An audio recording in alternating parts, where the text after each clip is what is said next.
Hello बच्चों यहाँ पे आज हम आगे का पार्ट लेके आए हैं मैथ का। सीबीएसई सैम्पल पेपर 2025 का हमारा चल रहा है। अब तक के हमने 2 वीडियो के पार्ट करे, उसमें सेक्शन ए के सारे क्वेश्चन सॉल्व कर लिए। ये आगे के क्वेश्चन है। तो देखिए क्वेश्चन नंबर यहाँ पे 21 है। क्वेश्चन में कहा जा रहा है कि if cot inverse 3x + 5 greater than π/4 then find the range of the value of x। तो इसकी रेंज कैसे निकालेंगे बच्चों? तो रेंज निकालने के लिए सबसे पहले आप यहां पे देखिए cot π/4। cot π/4 का मतलब होता है cot 45। cot 45 की वैल्यू कितनी होती है? 1 होती है। तो इसके लिए हम यहां पे क्या करते हैं कि इसको इन्वर्स की फॉर्म में लिख दिया, क्योंकि cot इनवर्स 1 को हम जब सॉल्व करते हैं तो cot इनवर्स cot कितना आता है? π/4 यानी कि 45। तो cot से cot कट जाएगा, तो यानी कि हम π/4 को इस टर्म में भी लिख सकते हैं। अब इसको लिखने से क्या बेनिफिट होगा? यहाँ पे cot इनवर्स से cot इनवर्स कट जाएगा, बट काट के बच्चों दिखाते नहीं है, इसको हम डायरेक्टली हटा देते हैं। और दूसरी बात एक और है कि cot का जो फंक्शन होता है वो डिक्रीजिंग होता है अपने इसके खुद के डोमेन्स में। तो मैंने लिख रखा है कि cot inverse x is strictly decreasing function होता है। तो ये आप लोग जानते हो अपने डोमेन में। तो स्ट्रिक्टली अगर डिक्रीजिंग होता है तो इसका क्या मतलब हुआ? इसका मतलब है कि कॉट के साथ की जो वैल्यू है वो हमेशा लेस देन 0 की तरफ होगी, यानी कि डिक्रीजिंग के केस में -∞ की तरफ इसकी वैल्यू मूव करेगी। तो इसका मतलब ये है कि जो यहाँ पे इनइक्वलिटी का साइन दे रखा है ग्रेटर देन, ये आपका क्या हो जाएगा? लेस देन हो जाएगा, क्योंकि यहाँ पे डिक्रीजिंग है। तो कॉट इनवर्स से कॉट इनवर्स हट गया, बचा हुआ 3x + 5 बराबर किसके आ गया? 1 के सॉरी बराबर नहीं, लेस देन 1 के हो गया। तो ये ध्यान रखना, ये जो इक्वलिटी का साइन है वो यहाँ पे चेंज हो जाएगा। अब इसको फर्दर सॉल्व करते हैं तो +5 को अगर आप उधर की तरफ मूव करा दे तो कितना हो जाता है? -5 हो जाता है। वैसे इसका करने का राइट वे तो बच्चों ये होता है कि मूव नहीं कराते हैं इसमें। जैसे 3x + 5 है तो यहाँ पे -5 हमने इधर ऐड करा और इसको -5 हमने इधर ऐड करा, तो ये -5 से -5 कट गया, तब जाके ये वाला स्टेप आपका आता है। लेकिन आप इसको यहाँ पे डायरेक्टली ऐसे भी कर सकते, कोई प्रॉब्लम नहीं है। तो यहाँ पे कितना बचा आपका? 3x < -4, और इसको x को जब हम निकालेंगे तो कितना हो जाएगा? -4/3 आ जाएगा।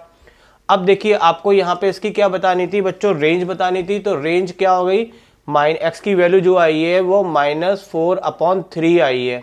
इसका मतलब ये हुआ कि अगर हम नंबर लाइंस पे चले तो 0 1 2 3 4 इधर हमारा पॉजिटिव में चलता है, और यहाँ हमारा किस में चलेगा? -1 -2 -3। ये कहाँ चलेगा? नेगेटिव में। ये -∞ की तरफ जाता है और ये हमारा +∞ की तरफ जाता है।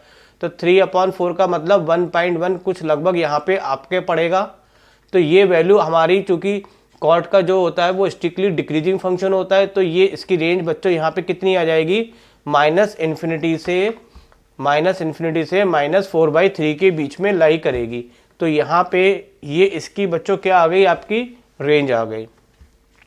नेक्स्ट क्वेश्चन पे आते हैं। क्वेश्चन नंबर 22 है, the cost in rupees of producing x item in a factory each day is given by. ये आपको कॉस्ट दे रखी है। अब पूछ रहा है find the marginal cost when 150 item are produce. तो देखिए मार्जिनल कॉस्ट निकालने के लिए आपने पढ़ा होगा, जब मार्जिनल कॉस्ट निकालते हैं तो हम वहाँ पे उसका फॉर्मूला जो होता है मार्जिनल कॉस्ट का क्या करते हैं बच्चों? डिफ्रेंशिएट कर देते हैं। तो यहाँ पे हम मार्जिनल कॉस्ट का क्या करेंगे? डिफ्रेंशिएट करेंगे, आपका आंसर आ जाएगा। तो देखिए आपको क्वेश्चन में CX दे रखा है, तो इसकी जब मार्जिनल कॉस्ट निकालेंगे तो इसका हम यहाँ पे क्या करेंगे? डिफ्रेंशिएट करेंगे। तो डिफ्रेंशिएट देखिए मैंने कैसे करा है, जो CX है उस पर डैश लगा दिया। देखिए डिफ्रेंशिएट करने के तरीके क्या होते हैं, जैसे हमारे पास y' भी होता है और इसको हम dy/dx इसकी फॉर्म, दोनों को हम डिफ्रेंशिएट के रूप में कंसिडर करते हैं। तो यहाँ पे मैंने अगर डैश लगा दिए तो इट मीन्स यहाँ पे क्या कर दिया? इसका डिफ्रेंशिएट। अब डिफ्रेंशिएट जब करेंगे तो ये टर्म आपकी कांस्टेंट है, और x³ का डिफरेंशिएट कितना हो जाएगा? x³ का डिफरेंशिएट हो जाएगा 3x²। तो जो 3 है ये मेरा पहले आ गया, और ये कांस्टेंट टर्म हो गई, और इससे एक पावर कम हो गई तो x² आ गया। सेकंड इसका डिफरेंशिएट करेंगे तो ये टर्म आपकी कांस्टेंट हो गई, और एक्स स्क्वायर का डिफरेंशिएट कितना होगा 2x, तो 2 यहाँ पे आ गया और x यहाँ पे आ गया। x का डिफरेंशिएट कितना होता है बच्चों 1 होता है, तो ये केवल टर्म आपकी कितनी बचेगी 5, और इसमें कोई भी x की टर्म नहीं है, कांस्टेंट है, तो यू नो वेरी वेल कि कांस्टेंट का डिफरेंशिएट कितना होता है 0, तो उसको लिखो या न लिखो कोई फर्क नहीं पड़ता। तो ये हमारे पास मार्जिनल कॉस्ट आ गई, लेकिन यह तब पूछ रहा है जब इसके कितने आइटम सेल कर दिए गए, कॉस्ट पूछ रहा है 150 पे, तो हम इसमें x की जगह क्या करेंगे, x की जगह हम यहाँ पे 150 लगा देंगे हर जगह। तो यहाँ पे हमने ऐसे लिखा है एक्स स्क्वायर की जगह 150 का स्क्वायर 2 इंटू ये हमने 0.02 ऐसे लिखा, और x की जगह 150 + 5। नाउ हम इसको सॉल्व कर लेंगे, तो सॉल्व करना आपको आता ही है, बहुत आसान सा, मैंने करा नहीं है। 3 की इससे मल्टीप्लाई कर लिए, 150 का स्क्वायर करेंगे तो ऑल ओवर इसकी कैलकुलेशन आ जाएगी 8.775, और 2 की मल्टीप्लाई जब इन सबसे आपस में मल्टीप्लाई करेंगे तो इसका आंसर आ जाएगा 0.6, और ये +5 अलग है। और जब आप इन सबको प्लस कर लेंगे तो प्लस करने के बाद आपको आंसर मिल जाएगा 14.375, और ये कॉस्ट किस में पूछी गई थी आपसे, रुपीज़ में, तो ये रुपीज़ का साइन लगाना ना भूलिएगा। तो ये आपकी मार्जिनल कॉस्ट आ गई, जो कि ये क्वेश्चन का फाइनल आंसर है। 23rd क्वेश्चन है the derivative of tan inverse with respect to log when x belong 1 to ∞, और एक इसका दूसरा भी क्वेश्चन दे रखा है। तो चलिए यहाँ पे 2 क्वेश्चन दे रखे हैं, मैं आपको पहले एक एक क्वेश्चन सॉल्व कराता हूँ। हमें यहाँ पे और से मतलब नहीं है बच्चों, क्योंकि यहाँ तो हम प्रैक्टिस कर रहे हैं, और यहाँ पे तो हमें CBSE बोर्ड के सारे सैम्पल पेपर में जितने भी क्वेश्चन दिए गए हैं उन सबको सॉल्व करना अच्छे से आना चाहिए। तो पहले हम यहाँ पे हम फर्स्ट पार्ट को लेके सॉल्व करते हैं। तो मैं सबको हटा दिया, मैंने पहला पार्ट ले लिया। पहले पार्ट में देखिए आपको tan इनवर्स का डिफरेंशिएट करना है, किसके रेस्पेक्ट में, log x के। तो हम पहले इनको कोई नाम दे देते, तो tan इनवर्स को हमने मान लिया कि ये क्या है, आपका y है, और दूसरा log x है, इसको हमने नाम दे दिया क्या, z। आप कोई भी नाम दे सकते, कोई फर्क नहीं पड़ता है बच्चों, लेकिन मेन बात ये है कि आपका जो डिफरेंशिएट tan इनवर्स x, अब tan इनवर्स x को मैं बोल रहा हूँ y, और log x इसको बोल रहा हूँ मैं z। तो y का डिफरेंशिएट किसके रेस्पेक्ट में निकालने को कह रहा है आपसे, z। इट मीन्स कि हमें यहाँ पे फाइंड क्या करना होगा, dy/dz निकालना है। y का मतलब हमारा tan इनवर्स से है, z का मतलब हमारा log x से। तो यानी कि हमें डिफरेंशिएट log x के रेस्पेक्ट में करना है, z के रेस्पेक्ट में करना है, और किसका करना है, tan इनवर्स यानी कि y। तो ये आपको निकालना है इस तरीके से। तो पहले हम पहला टर्म लेते हैं, y = tan इनवर्स लिया, और इसको पहले हम x के रेस्पेक्ट में अगर डिफरेंशिएट करें तो आप जानते हो tan इनवर्स x का डिफरेंशिएट कितना होता है, 1/1 + x²। इसको हम इक्वेशन फर्स्ट नाम दे देते हैं। अब हम यहाँ पे दूसरी वाली इक्वेशन लेते हैं, z वाली। z बराबर कितना होता है, log x, और इसका डिफरेंशिएट किया हमने कितना है, 1/x आ गया, और इसको हमने नाम दे दिया इक्वेशन 2। हमारा मकसद है कि हमें dy/dz चाहिए, तो हम फर्स्ट इक्वेशन को सेकंड इक्वेशन से क्या कर दे बच्चों, डिवाइड कर दे। तो फर्स्ट से सेकंड को जब डिवाइड करेंगे तो dx से dx हमारा कैंसिल हो जाएगा, तो हमें क्या मिलेगा यहाँ पे, dy/dz मिलेगा, और इसको मैंने ऐसे लिख दिया। और जब किसी चीज़ को डिवाइड करते हैं तो ये मल्टीप्लाई में जाके क्या होता है, रेसिप्रोकल हो जाता है। तो ये यहाँ पे उल्टा लिख दिया मैंने, x/1। अब इसको अगर हम सॉल्व करते हैं तो सॉल्व करने के बाद आपका आंसर आ जाएगा, x की मल्टीप्लाई मैंने इससे कर दी, और 1 का कोई फर्क नहीं पड़ेगा। तो आपका जो आंसर है dy/dx x/1 + x²। तो ये आपका फाइनल आंसर है, जो बता रहा है y का मतलब tan इनवर्स का किसके रेस्पेक्ट में डिफरेंशिएट, z यानी कि log x के रेस्पेक्ट में। तो ये 23A का फर्स्ट पार्ट था बच्चों। अब यहाँ पे अभी हमने ये वाला पार्ट तो कर लिया, अब मैं आपको ये वाला पार्ट करके दिखाता हूँ, बी वाला पार्ट। तो इसको मैं लिए नया पेज ले लेता हूँ। तो बी पार्ट को हमने फिर से एक पेज पे ले आए हैं। इसमें हमें डिफरेंशिएट करना है बच्चों किसका, cos x का, और यहाँ पे लिमिट की वैल्यू 0 से π/2। इसका कोई इतना मतलब नहीं होता है, तो आप इस पर ज़्यादा ध्यान मत दीजिए, आप सीधा डिफरेंशिएट करिएगा बच्चों। तो चलिए हम यहाँ पे पहले हमने जिसका डिफरेंशिएट करना है उसको y के इक्वल ले लेते हैं। अब देखिए एक बात मैं आपको बता दूं बच्चों, यहाँ पे ये x के ऊपर x जितने भी डिफरेंशिएट होते हैं ये बहुत इंपॉर्टेंट क्वेश्चंस होते हैं, और यही एग्जाम में डिफरेंशिएट से पूछे जाते हैं। और इसमें देखिए मैं आपको बताऊं कि यहाँ पे log का बहुत बड़ा रोल होता है। हमें किसी भी क्वेश्चन में कैसे पता चलेगा कि कहाँ पे हमें log अप्लाई करना है और कहाँ पे नहीं अप्लाई करना है। ठीक है। तो देखिए मैं आपको बताता हूँ लॉग कहाँ कहाँ अप्लाई करते हैं और कैसे करते हैं। सबसे पहले हमें फॉर्मूले का यूटिलाइज करना बहुत ज़रूरी है कि किस तरीके से यूटिलाइज करा जाता है, ये इसकी नॉलेज होना बहुत ज़रूरी होती है, वरना हम क्वेश्चन को याद कर लेते हैं, रट लेते हैं। तो देखिए जब वेरिएबल के ऊपर वेरिएबल आए, वेरिएबल के ऊपर वेरिएबल का मतलब जैसे एक्स के ऊपर एक्स की टर्म हो कहीं पर भी, या एक्स के ऊपर वाई की टर्म हो, या वाई के ऊपर एक्स की टर्म हो, कुछ भी हो, एक्स और वाई हमारे दोनों वेरिएबल कहलाते हैं क्योंकि वाई का डिफरेंशिएट हम एक्स के रेस्पेक्ट में कर रहे होते हैं। तो ये अगर इसके फॉर्म में है, या क्वेश्चन बहुत लॉन्ग लिखा हुआ है, लॉन्ग का मतलब जैसे x plus 1 x square plus 2 x cube upon plus 3 like this, इस तरह से बहुत बड़ा क्वेश्चन लिखा हुआ है, तो वहाँ पे भी हम उसको अगर लॉग से करेंगे तो वो करना बहुत आसान होगा। हालांकि यहाँ पे कंपलसरी नहीं है, बट लेकिन आप इसको लॉग लेके करेंगे तो आसान होगा। लेकिन यहाँ पे थोड़ा सा ये कंपलसरी है कि आप इसको अगर इससे करेंगे तो आपका आंसर बहुत आसान और कम स्टेप में आ जाएगा। तो चलिए हम यहाँ पे पहचान हमने बता दी कि यहाँ पे x के ऊपर x जब होता है वेरिएबल के वेरिएबल तो हम लॉग लेंगे। तो इस क्वेश्चन में हम यहाँ पे लॉग लेने वाले हैं, तो हमने दोनों तरफ क्या लगाया, लॉग लगा दिया, taking log on both side. तो लॉग मैंने इसमें भी लगाया और लॉग इसके साथ लगाया। लॉग के कुछ फॉर्मूले होते हैं आप जानते होंगे, लॉग जैसे m की पावर n है, तो ये जो पावर होती है ये लॉग से कहाँ जाती है, पहले आ जाती है, n log m। तो ये आपके फॉर्मूले पता ही है। तो इस हिसाब से ये जो पावर x है वो लॉग से कहाँ जाएगी, पहले आ जाएगी। अभी मैं डिफरेंशिएट सॉल्व नहीं कर रहा हूँ, मैं तो लॉग का फॉर्मूला मैंने अप्लाई करा है। तो यहाँ पे जो ये x की पावर थी ये पहले इसके आगे शिफ्ट हो गई। अब हम यहाँ पे जब डिफरेंशिएट करेंगे तो डिफरेंशिएट करने पे दो फंक्शन आ रहे हैं, एक ये वाला और एक ये वाला। तो दो फंक्शन का फॉर्मूला, एक फर्स्ट फंक्शन और एक सेकंड फंक्शन। तो मैं समझता हूँ कि बच्चों सभी को पता होगा दो फंक्शन का फॉर्मूला x1 x2 का क्या होता है। x1 को पहले का डिफरेंशिएट करते हैं, सॉरी पहले को छोड़ते हैं, दूसरे का डिफरेंशिएट करते हैं, प्लस दूसरे को छोड़ते हैं और पहले का डिफरेंशिएट करते हैं। तो ये फॉर्मूला आपने पढ़ रखा होगा। तो इसी फॉर्मूले के बेस पे मैंने यहाँ पे इसका क्या करा, डिफरेंशिएट कर दिया। देखिए किस तरीके से करा डिफरेंशिएट मैंने, मैं बता देता हूँ आपको। log y का होता है 1/y, और जब जब y का करते हैं तो वहाँ पे क्या लिखते हैं, dy/dx। अब यहाँ पे x को मैंने फर्स्ट फंक्शन माना है और log cos x को माना है सेकंड फंक्शन। मैं नाम लिख देता हूँ 1 और 2। तो हमने 1 को छोड़ा, यहाँ पे इसको छोड़ दिया। log cos x का जब करेंगे तो log cos x का करने के लिए आप क्या करते हो बच्चों, इसको पहले t मानते हैं। तो log t का होता है 1/t, तो 1/t में आ गया cos x। और फिर जिसको हम t एज्यूम करते हैं ना, उसका फर्दर हम डिफरेंशिएट करते हैं तो उसका कितना आ जाएगा, माइनस साइन x। प्लस अब हमने यहाँ पे सेकंड फंक्शन को छोड़ा, log cos x को छोड़ा, और डिफरेंशिएट किसका करा हमने, 1 x का कितना हो गया, 1। तो ये दो प्रोडक्ट रूल से डिफरेंशिएट होता है। अब इसको हम कुछ नहीं कर रहे, सिर्फ सॉल्व कर रहे हैं। हमें यहाँ पे फाइनली निकालना है dy/dx। तो ये जो y की टर्म है हम इसको इधर इक्वल में ले गए तो इक्वल में आ गया। यहाँ पे हमारे पास कितना बचा, साइन अपॉन कॉस, ये बन गया आपका tan x और ये हो गया माइनस x, और इधर आपका 1 के से मल्टीप्लाई करने पे आ गया log cos x। अब बस इसको थोड़ा सा अरेंजमेंट कर लेते हैं, और जो y की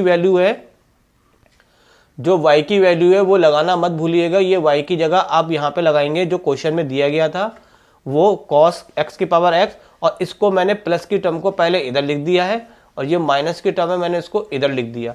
तो ये यहाँ पे डिफरेंशिएट होके फाइनली आपका आंसर आ गया है, और यहाँ पे ये क्वेश्चन हो गया कंप्लीट।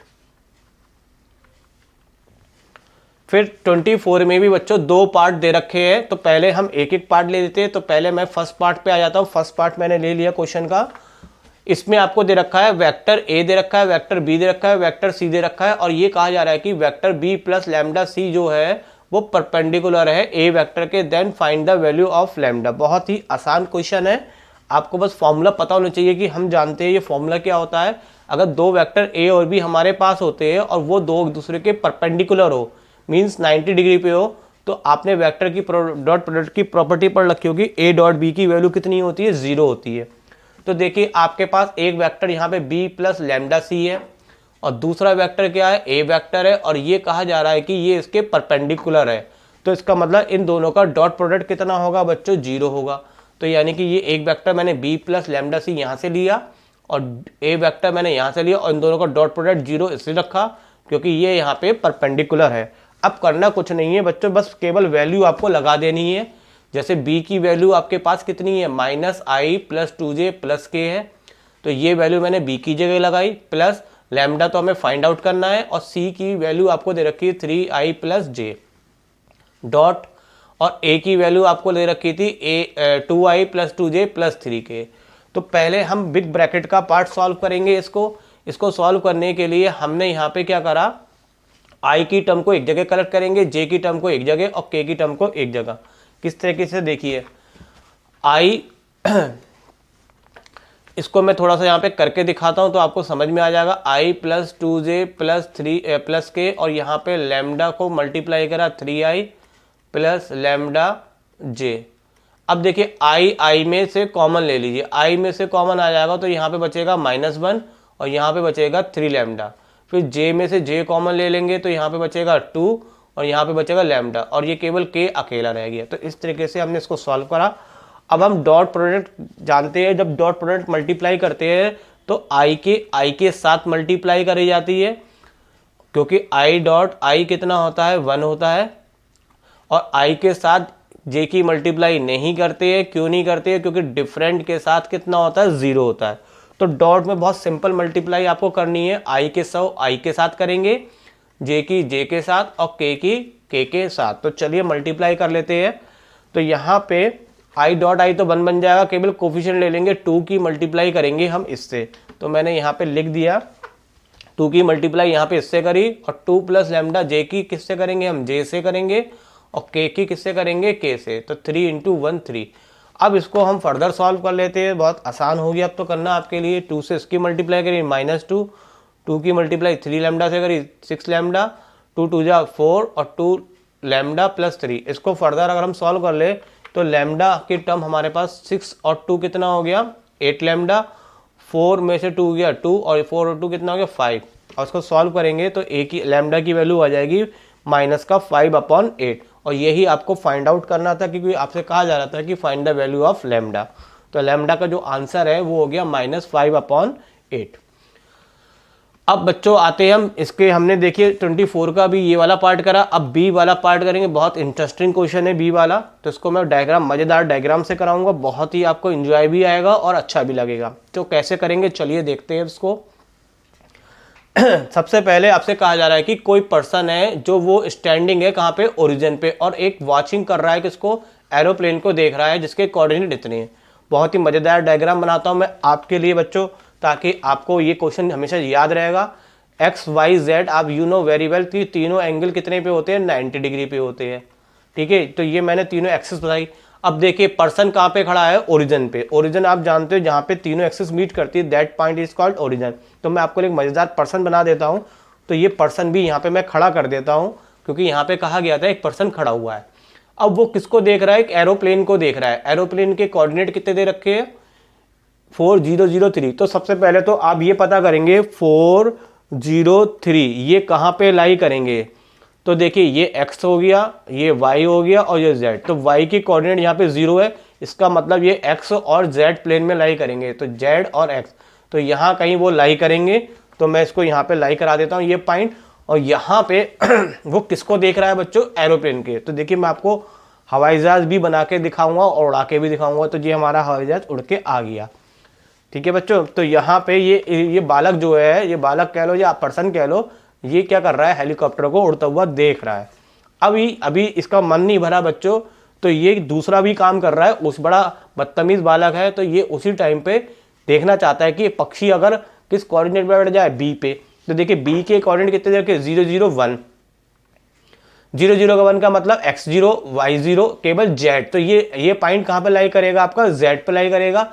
ये डिस्टेंस यहाँ पे देखिए, यहाँ तक डिस्टेंस कितनी है, 4 है।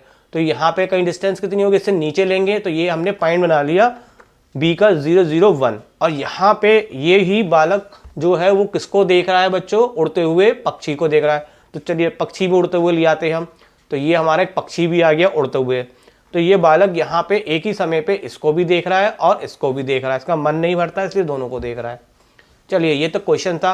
अब हमें फाइंड क्या करना है बच्चों, फाइंड द एंगल बी ए का मतलब मैं इसको इससे क्या कर दूं, ज्वाइन कर देता हूं पहले।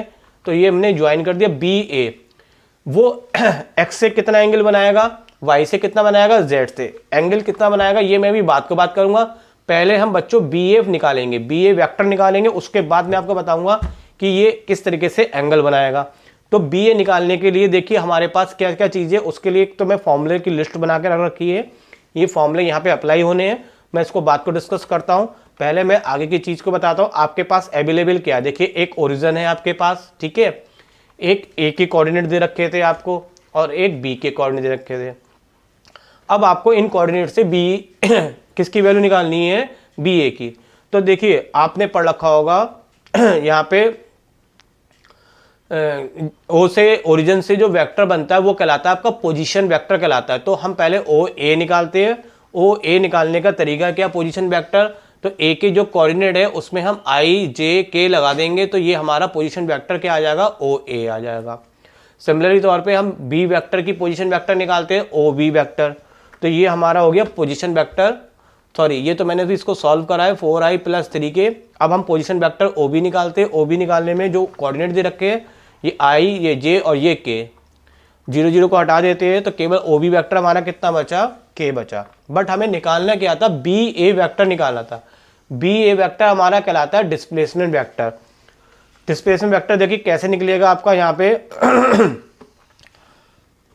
देखिए हमने यहाँ से ओरिजिन से चलना स्टार्ट किया, ओ से बी गए और बी से हम कहाँ पे आए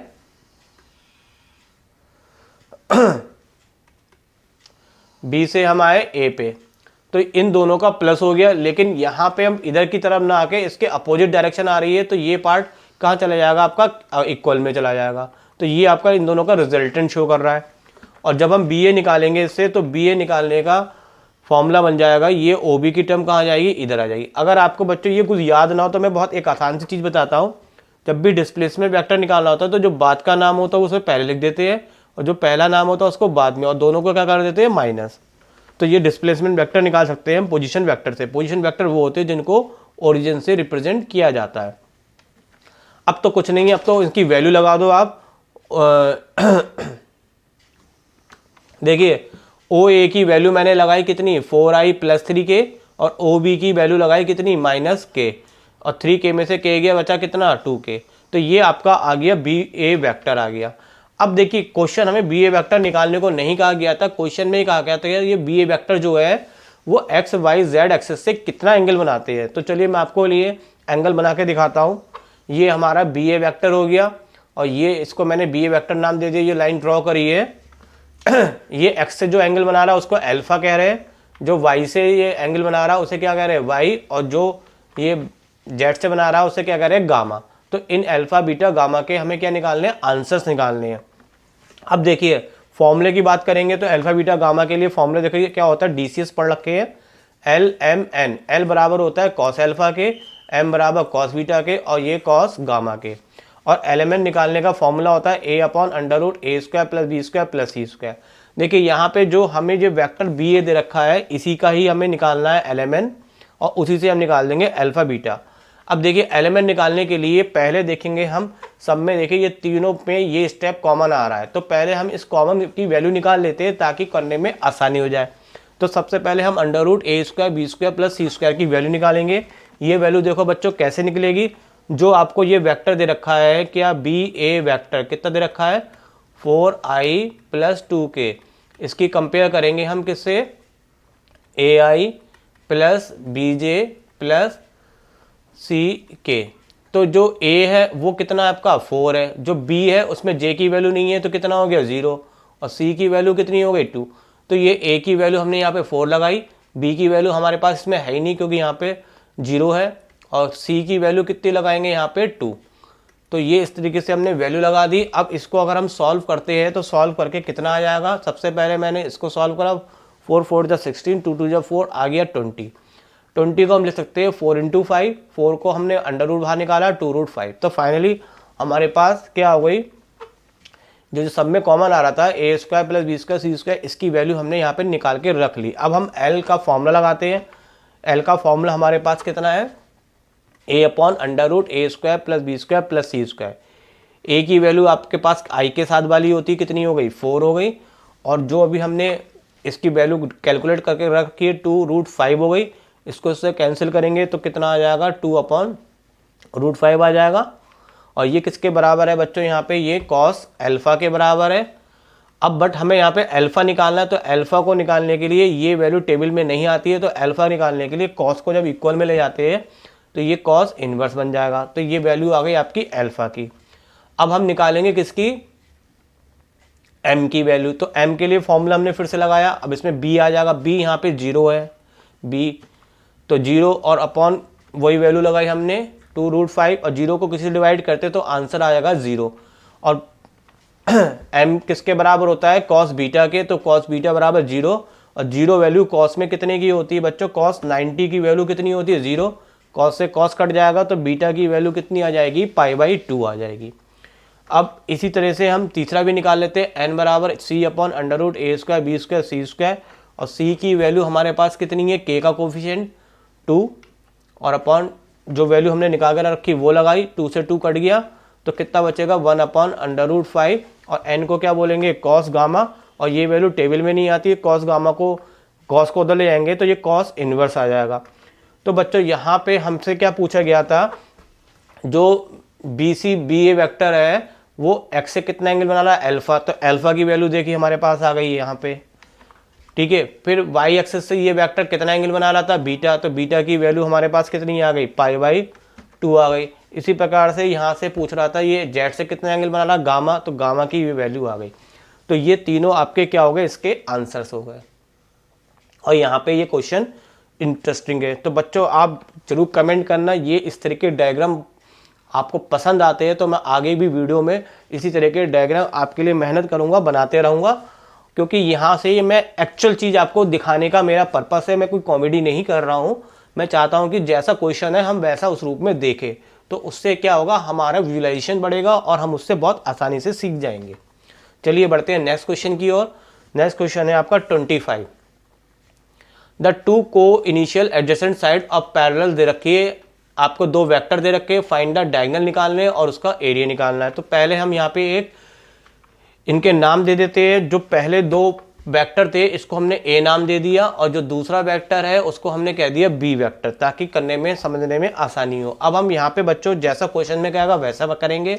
सबसे पहले एक पैरेललोग्राम बना लिया हमने।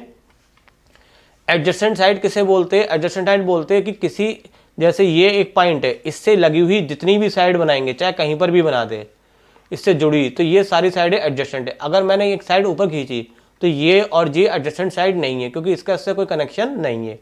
तो जो आस पड़ोस की होती है उसी को हम एडजेसेंट साइड कहते हैं। और को इनिशियल का मतलब होता है जो एक ही पॉइंट से स्टार्ट होते। तो देखिए मैंने एक पॉइंट यहाँ पे लिया, इससे मैंने एक वेक्टर ड्रॉ करा, पहला वाला जो आपको क्वेश्चन में गिवन था, इसको मैंने नाम दिया था ए वेक्टर। और इसी पॉइंट से ही को इनिशियल कह रहा है ना, तो को इनिशियल का मतलब इसी पॉइंट से मैं दूसरा वेक्टर ड्रॉ करता हूँ।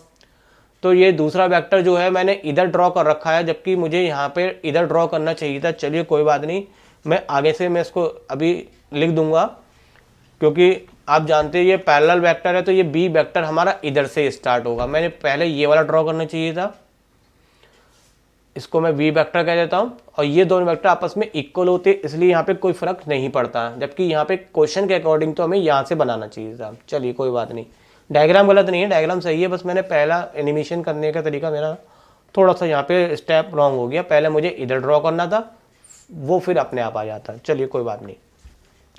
अब देखिए यहाँ पे हमें डायगोनल निकालना है, तो डायगोनल आप जानते हो D1 हो गया और दूसरा डायगोनल हमें निकालना है D2 निकालना है। अब आप देखिए जो बात अभी मैं कह रहा था कि ये बात एक ही है कि ये लाइन और ये लाइन इक्वल होती है, चाहे मैं इसको इधर ड्रॉ करूँ तो इधर। अब देखिए ये एक ही पॉइंट से दोनों वेक्टर ड्रॉ है, ये ए वेक्टर भी इधर ड्रॉ है और ये बी वेक्टर ड्रॉ है।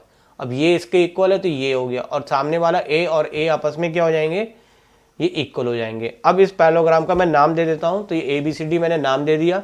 अब देखिए डायगोनल हमें कैसे फाइंड करने, सबसे पहले ये D1 फाइंड करते हैं। D1 के लिए हम ये वाला ट्राइंगल सेलेक्ट कर लेते हैं ABC। तो देखिए ABC में जब हम चलते हैं तो किस तरह, जब एक ही डायरेक्शन में चलेंगे तो हम ऐड करते हैं। तो देखिए हमने यहाँ से चलना स्टार्ट किया, फिर यहाँ से हम इधर गए, तो ये एक ही डायरेक्शन में चल रहे हैं, तो ये A है और ये B है, तो इन दोनों का सम हो जाएगा। अब ये जो D1 आ रहा है वो हमें नीचे की तरफ आता तो हम प्लस कर देते, लेकिन ये आ कहाँ रहा है हमारा ऊपर अपोजिट साइड में, तो ये इक्वल में चला जाएगा। तो ये रिजल्टेंट बन जाएगा। वेक्टर की एडिशन आपने पढ़ रखा होगा किस तरीके से हम करते हैं। तो D1 हमारा ये आ गया A+B। अब इनको हम वैल्यू लगा देते हैं A और B की। A की वैल्यू हमारे पास कितनी है बच्चों, यहाँ पे 2i - 4j -5 के, b की वैल्यू है 2i + 2j + 3 के। तो उसको सॉल्व करते हैं। तो सॉल्व करके हमारा d1 को मैंने इधर लिख दिया, इधर यहाँ पे सॉल्व करेंगे i और i कितना हो गया 4i, -4j में से 2j गया -2j, और ये -5k में 3k गया, तो कितना बचा -2k। तो ये आ गया आपका d1। अब हम निकालेंगे d2 वेक्टर। d2 वेक्टर के लिए देखिए ट्रायंगल आ गया ABD। इस ट्रायंगल में हम इसमें इसका फॉर्मूला लगाएंगे।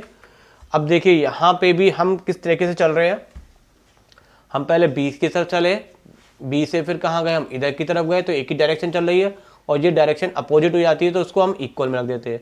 तो b वेक्टर प्लस d2 बराबर किसके हो जाएगा, आपका a वेक्टर के। अब इससे अगर हम d2 निकालते हैं तो d2 बराबर कितना हो जाएगा, a माइनस b हो जाएगा।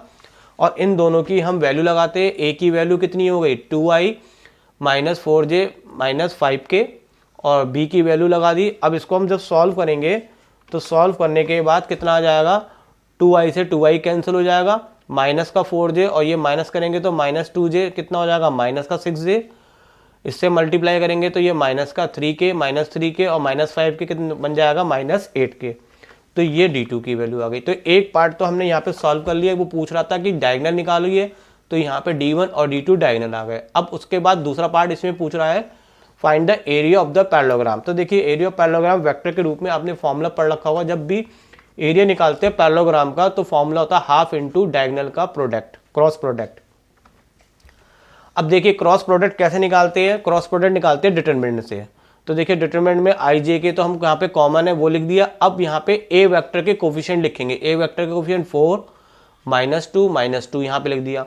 और b वेक्टर में i नहीं है तो i की जगह 0 और j की जगह -6 और k की जगह -8। तो आई थिंक ये डिटरमिनेंट सॉल्व करना जानते होंगे, लेकिन फिर भी चलिए मैं एक बार समझा देता हूँ। पहले हम i लेते हैं, i के साथ ये लाइन कट और ये लाइन कट। अब देखिए i के साथ तो ये इन दोनों की मल्टीप्लाई करो, माइनस माइनस प्लस 8 2 जा कितना हो गया 16। अब इन दोनों की मल्टीप्लाई करेंगे, माइनस माइनस प्लस 6 2 जा 12, लेकिन एक साइन माइनस का होता है फॉर्मूले का, तो -12 आ जाएगा। अब j के संग करेंगे तो j के संग ये वाली लाइन क्या हो जाएगी, कट हो जाएगी। तो मल्टीप्लाई करेंगे किसकी, 8 की 4 से, तो माइनस का कितना हो जाएगा, ये हो जाएगा आपका k की -32 और यहाँ पे k की वैल्यू कितनी हो जाएगी 0। अब यहाँ पे इसी तरह से ये इसको फर्दर जब सॉल्व करेंगे तो यहाँ पे हो जाएगा -24। तो ये इस तरीके से आपका आंसर आ गया 4i 32 और -24। देखिए एक मिस्टेक हो गई है बच्चों, यहाँ पे -8 की जब मल्टीप्लाई 4 से करेंगे तो यहाँ पे एक माइनस लगाना छूट गया। ये माइनस का कितना आएगा 32 आएगा, और इसकी मल्टीप्लाई इससे करेंगे तो 0। k की करेंगे तो k के साथ तो सही है, -6 4 जा 24 0, ठीक है। तो ये एक मिस्टेक है माइनस, ये माइनस और माइनस मिलके यहाँ पे क्या हो जाएगा बच्चों, यहाँ पे ये प्लस हो जाएगा ये, ठीक है। चलिए कोई बात नहीं, कर लीजिएगा आप। अब हमने इसमें से कॉमन निकाला तो यहाँ पे मैं इसको प्लस कर देता हूँ, ये प्लस में बचेगा। कॉमन हमने कितना निकाला 4, तो 4 कॉमन निकालेंगे तो यहाँ पे i बचेगा 4 8 जा 32 और 4 6 जा 24, और ये 4 जो निकाला 2 से हमने 4 को काट दिया तो ये आपका बचेगा, और ये प्लस का आ रहा है आपका। अब यहाँ पे हमें मॉड दे रखा है तो मॉड में हम क्या निकालेंगे, रूट करेंगे। तो यहाँ पे आंसर में कोई फर्क नहीं पड़ने वाला, ये हम प्लस का लगाएंगे। तो प्लस का लगाने पे 1 का इसको ये सब सॉल्व कर लेंगे। तो ये सॉल्व करने के बाद ये इस पूरे का जो आंसर है वो कितना आ जाएगा 101 आ जाएगा √2। तो थोड़ी सी ये मिस्टेक है, अब मैं हटाऊँगा तो ये हट जाएगा, कोई बात नहीं। यहाँ पर आपका ये प्लस है, ये माइनस है, ये प्लस है, और ये प्लस है, और ये प्लस है। बाकी आंसर में कोई फ़र्क नहीं पड़ेगा क्योंकि स्क्वायर में माइनस का भी अंडर रूट सेम होता है और प्लस का भी सेम होता है। तो चलिए यहाँ पे ये क्वेश्चन हो गया आपका कंप्लीट। अब देखिए बच्चों यहाँ पे ये मैंने आपको सेक्शन बी करा दिया, आगे का मैं पार्ट कराऊंगा नेक्स्ट वीडियो के पार्ट 4 में। आप इस चैनल पे बने रहिए, ये चैनल आपके लिए बहुत ही उपयोगी होगा क्योंकि मैं आपको यहाँ पे एनिमेशन के द्वारा बाय विजुअलाइजेशन कराऊंगा हर चीज़ का, और हर चीज़ को मैं बहुत अच्छे से एक्सप्लेन करने के लिए कोशिश करूँगा। बस आप लोगों का सहयोग चाहिए कि कृपया करके इस चैनल को थोड़ा मोटिवेट करिए, लोगों तक पहुँचाइए, ताकि मैं बनाने में थोड़ा सा अपने आप में मुझे एक एनर्जी मेरे को मिलती रहे। मिलते हैं नेक्स्ट वीडियो में। Thank you very much.